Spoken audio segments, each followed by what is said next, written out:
Hey, it's Pastor Andrew here, and we are in week 2 of Story Time with Andrew, and we're reading through the Jesus Storybook Bible.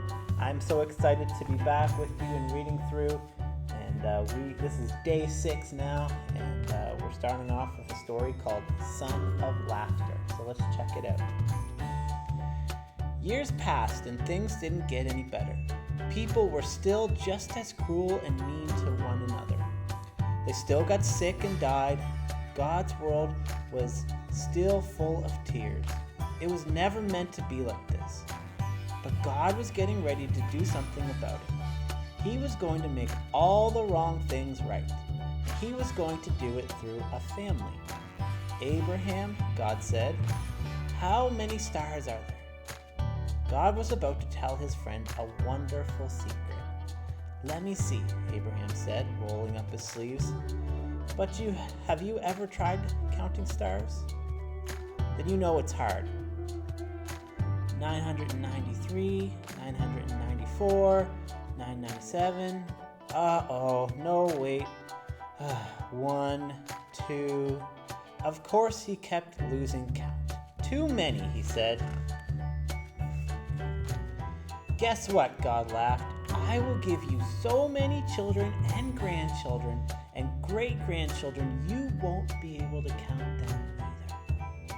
Abraham couldn't help giggling at such a wonderful idea, but he stopped himself. How could he have a family? Don't be silly. He didn't have any children, let alone grandchildren. He wiped away a tear. Anyway, it was far too late for him to start having babies at his age. He was 99 years old. What could God mean? "Abraham," God said, "believe me." And then God told Abraham his secret rescue plan. "Abraham, I will make your family very big," God promised, "until one day your family will come to number more than even all the stars in the sky." Abraham looked up at the dark night sky, thick with stars. "You will be my special family, my people, and through you, everyone on earth will be blessed." It was an incredible promise. God was going to rescue the world through Abraham's family. One of his great-great-great-grandchildren would be the child, the promised one, the rescuer. "But it's too wonderful," Abraham said. "How can it be true?" "Is anything too good to be true?" God asked. "Is anything too wonderful for me?" So Abraham trusted what God said more than what his eyes could see, and he believed. Now, when Abraham's wife, Sarah, heard God's promise, she just laughed to herself. But it wasn't a happy laugh. It had tears in it. She'd always wanted a baby. Could her dreams come true? Could she really have a baby when she was 90 years old? No, of course not. Don't be silly. It was far too late.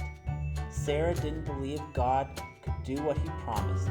She had forgotten that when God says something, it's as good as done. Of course it was easy for God to give her a baby son as it was for him to make all the stars in the sky. Sure enough, 9 months later, just as God had promised, Sarah gave birth to a baby boy. They named him Isaac, which means son of laughter. And Sarah laughed, but this time it was a glorious, happy laugh. Her dream had come true. God would do as he promised. He would always look after Abraham's family, his special people. One day, God would send another baby. A baby promised to a girl who didn't even have a husband. But this baby would bring laughter to the whole world. This baby would be everyone's dream come true. See you tomorrow.